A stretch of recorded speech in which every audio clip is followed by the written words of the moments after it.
What is this series called? Rekindling the Reformation. The time for silence is past. The time to speak has come. Wake up the whole world. Now is the high time to awake out of sleep. Today I'm going to show you the seed of the new world order and also the mark of the beast that they already have. All they have to do is enforcing their law. The whole thing is tied with religion. That's why Revelation chapter 13 verse 17, the Bible says no one come by yourself. Notice. It's a great honor for me. Thank you so much. Friends, I'm going to give you a little history and then I will tell you the power behind the scene, the new world order. Constantine was the one who united the church and stayed together. Notice, during dark ages, pagan Rome, when he marched them to Tiber River, they said they was baptized. So when they came to the church, they was idol statue worshippers. So when they brought their statues in Roman Catholic Church, they start naming them Christian name, Jupiter and all this thing. They call them Peter and Rosary and all this paganism that they brought to Roman Catholic Church. And some of the Christians they don't like, so they protest against. That's why they call them Protestants or Protestant. So they set up their Jesuit order during 1500. The reason they set their Jesuit order is to destroy the Christians that they protest against their paganism. I'm tired of people saying Christianity is a crutch. It's not a crutch, it's a cross. This planet is covered in blood as a consequence of people who stood for righteousness and truth. They also infiltrate the state to control the whole world. The Jesuits, they created Masons, and now they got Skull and Bones, the Illuminatis, all them secret societies, friends. And what is Obama and all them powers, they all belongs to secret societies. I love everybody. I don't have a choice if I want to go to heaven, but I got to tell you the truth. He wrote, we must move as quickly as possible to a one-world government, a one-world religion, under a one-world leader. So as he began to travel the world, over 100 trips in his 25 years, the world was watching. His first trip to a conference in Mexico in 1979 instantly transformed the world's idea of the papacy. Some 5 million jubilant people in one crowd, it was said to be the largest ever. Among those surprised was John Paul himself. The whole thing is tied with Bible. The church and state is going to unite in the last days, and they will bring the mark of the beast that the Bible says. So notice. You came from the conference in Durham. I did, your old country. Yes.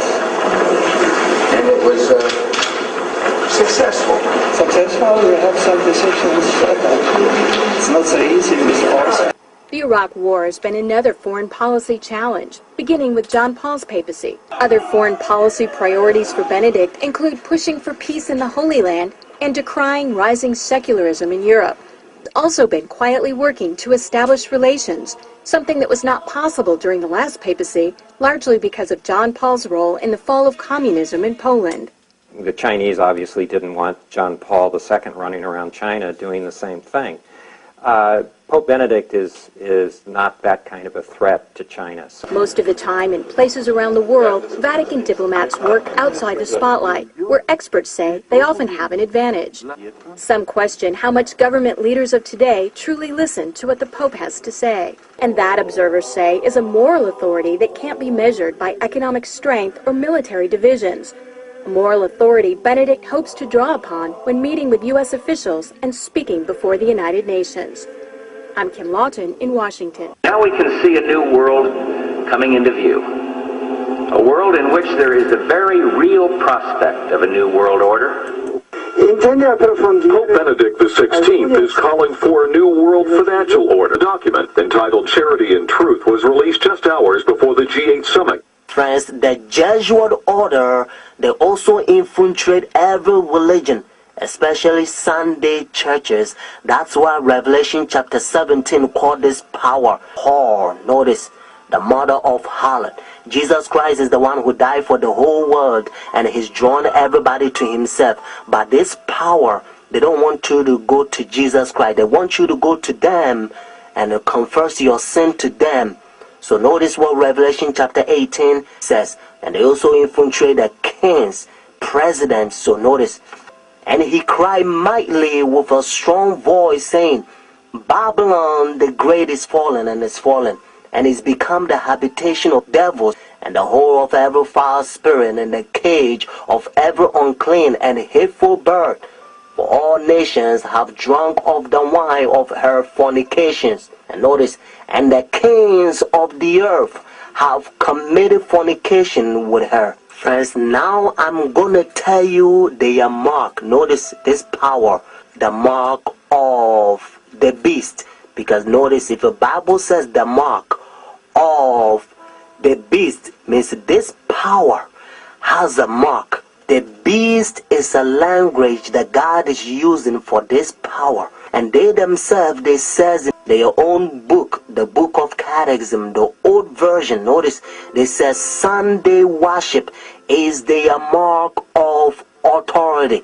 The new version, they don't use the word authority, but at least, thank God, they still admit it. Even the new version of Catechism, they still says they changed the Sabbath from Saturday to Sunday. Friends, the mark of the beast is now worldly speculations that sometimes you hear.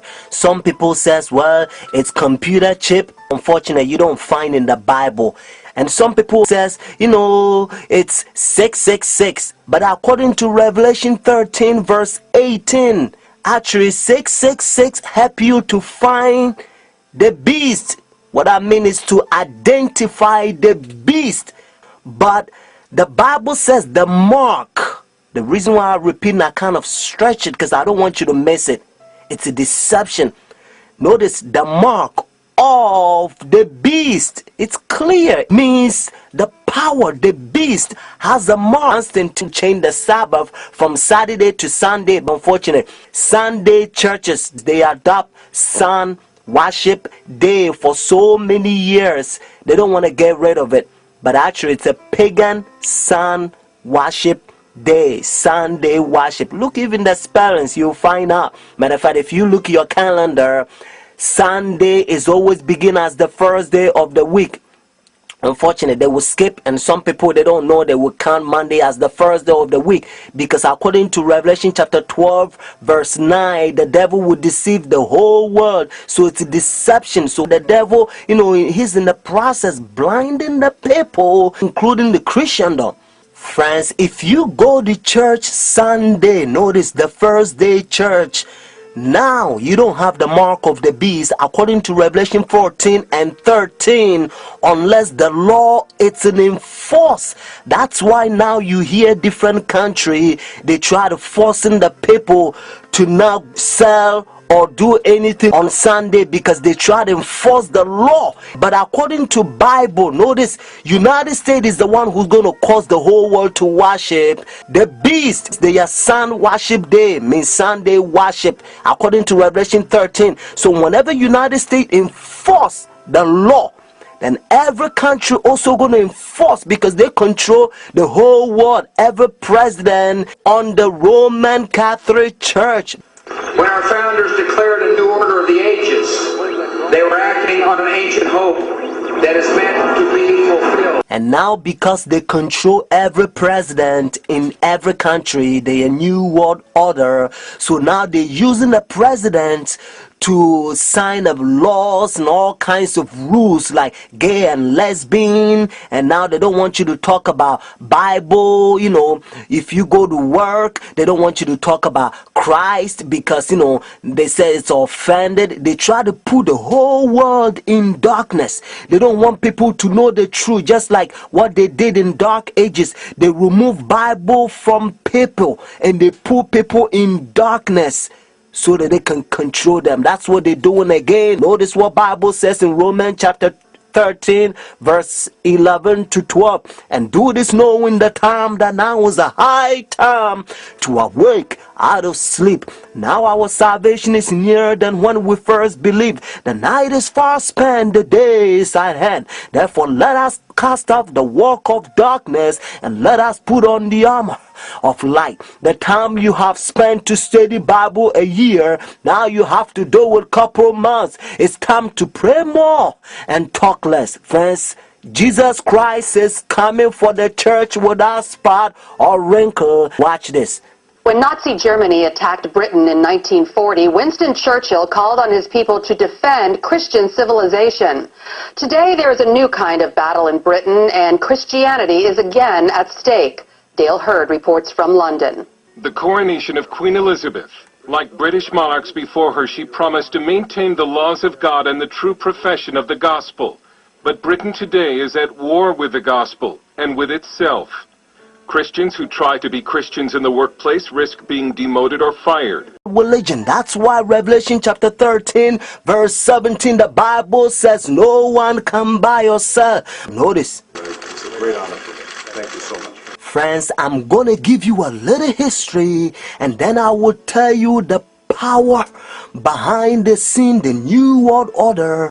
Constantine was the one who united the church and stayed together. Notice, during the Reformation. The time for silence is past. The time to speak has come. Wake up the whole world. Now is the high time to awake out.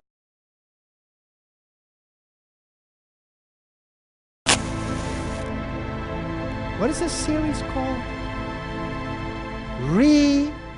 Rekindling of sleep. Today I'm going to show you the seed of the New World Order and also the mark of the beast that they already have. All they have to do is enforcing their law. The whole thing is tied with